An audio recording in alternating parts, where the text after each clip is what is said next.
It's December here in Texas, Christmas week, and it's 68 degrees. So I'm going to take this opportunity, change oil in the wife's car, as well as a few other things. Stay tuned. It's a good idea if you're changing oil for someone else on a car you're not familiar with. Check the owner's manual. And this vehicle happens to be on page 314. 6 quarts of oil.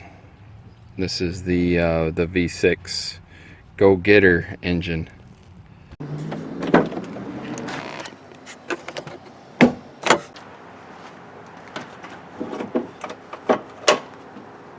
So this car takes 5W20 motor oil.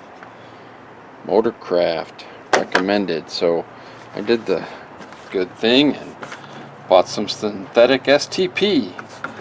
Dexos approved Gen 2. Whatever. That's just a good flavor. So what I'm going to do is go down underneath, drain the oil, leave that right there. That reminds me to put oil back in it, and let's get dirty. So I've had my drain pans, 2 of them now, for more than a month of Sundays. That's just not like me, because I don't typically take care of stuff that long. But these, I've been doing that.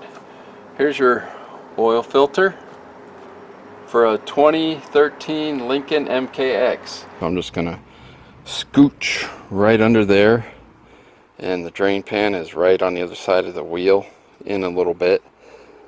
And I finally found a good use for my floor protector. I normally is under my office chair. Forget everything I said about going in through the side. You want to go in through the front. I got a jack stands. Don't trust either one. Used to be that you could jack your car up and get under it, and the safety for that was to put jack stands in. But even now it seems like that's not good enough with the quality of jack stands that are coming out. So if you don't have anything else, just get in here and do this as quickly as possible. Here's your drain plug. Here is your oil filter. Piece of cake. Everything's right here in the front. I just had to jack it up about maybe 10 inches or foot, something like that. Check this out. V6 true duals all the way back through the into the muffler, out of the muffler, and to the back. Pretty cool. This car does have some get up and go, I'll tell you that. Alright, so 15 millimeter drain plug right here. I'm gonna get that off. Oil filter just unscrews. Hopefully this all comes off easy. This is the first oil change I've done on this car, so we shall see. Okay, so the oil holder inner thing is loose. It wasn't too bad actually. 15 millimeter or whatever your imperial equivalent is. There we go. Like I said, the filter's right here. I'm gonna try and get that off with a filter wrench, because I'm pretty sure it's on there tight. Since it says mighty on it, I'm sure it's mighty tight. Mighty. While that's draining, I got the STP 3001 mile filter. Let's see how easy that is to change. Alright, so this is actually hand tight. Sorry about the camera. And I actually remembered my gloves. Remember when you're doing this that there's an O-ring up there. Yuck.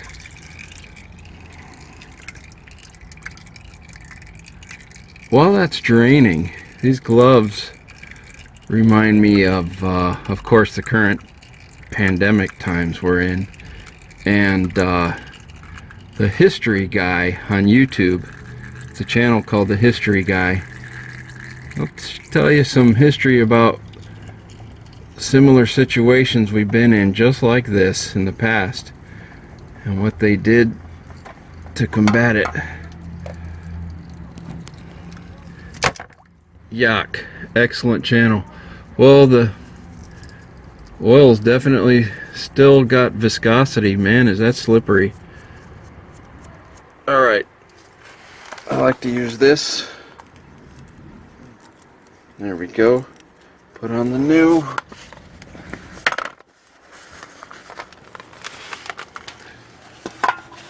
Make sure your old O-ring does not stay on the engine block. That's a thing.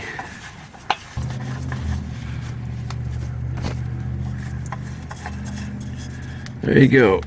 Quarter turn once it contacts the base. Perfect. Hand tight, basically. Okay, I'll make sure I put the most important thing. Put your oil plug back in.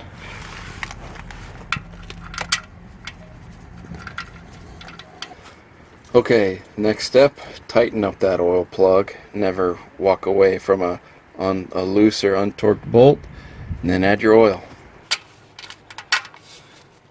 She is tight. So like I said before, this one likes the 5W20 oil. Filter, funnel, right there. Now for the oil filter, if I couldn't have got that off by hand, I'd use one of these or the this style to get that off there.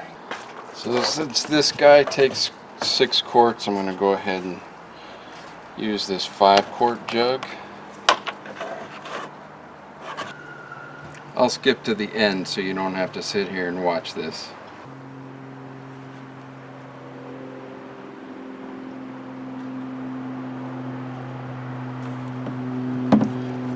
Okay, it's 5 quarts, just like that. And one more.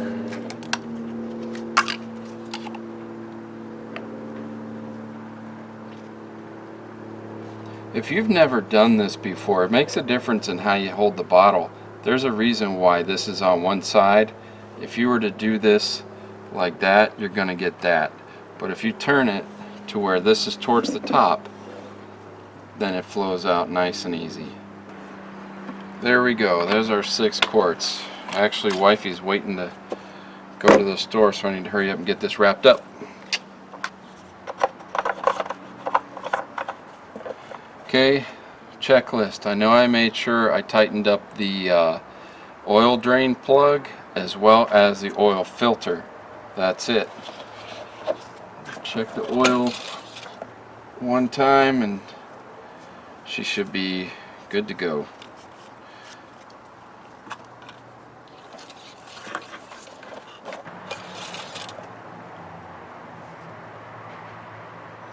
She's right there at 6 quarts. Good to go. Danielle, that's how you check your oil. Look for the dipstick, pull it out. Look for your 2 dots. Sometimes there's 2 lines with some hatching in between. Yeah, there you go.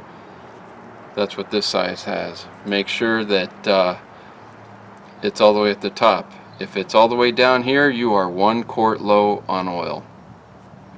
And you just need to get another quart of whatever your car takes. It'll say right on the cap.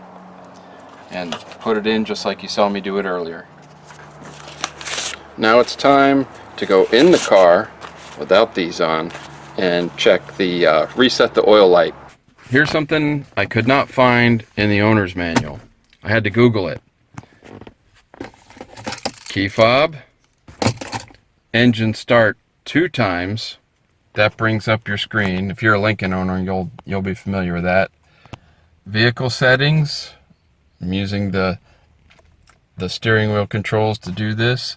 Hit OK. Vehicle, hit to the left, then find oil life reset. Hit OK. Set to 100%. I'm pressing and holding, and oil life set to 100%. All good. That was it. I learned something pretty interesting today while looking at the owner's manual. Now, I'm not a guy that really likes to read, but as I've gotten older, I've realized I still don't like to read. But today I actually read the owner's manual, maybe just a few pages of it, enough to learn that that Lincoln MKX has a overheating feature that I found quite astonishing, honestly, to where if it actually explains that if the car overheats from losing coolant, they have a special term for it, I can't remember what it was, but as it loses coolant and the car starts to overheat, it actually explains that it shuts down alternating cylinders so that they can provide cooling via an air pump scenario to at least get the car moved off the road. I thought that was pretty cool. So the moral of the story is that owner's manuals used to not have much information other than how to rotate your tires and where the spare tire was, to now you never know what's in there, so you probably ought to at least look through the darn thing. But as far as oil change reset goes, that was not in the owner's manual. I had to Google that, and I figured that's probably because it's a Lincoln, and anybody buying a brand new Lincoln is not going to be changing their own oil. But as these vehicles get older and they get more affordable, and because the quality is there, they'll still be around, they'll still be desirable, and I think people will still find these vehicles useful and be able to afford them because they are luxurious. This one's got a lot of power. The luxury is not a big deal to me, but with all the features it's got and how nice it looks, and it's now almost 7 years old, 8 years old, still an excellent vehicle. Excellent. It's only got 60,000 miles on it, so I'll be keeping this one for a while.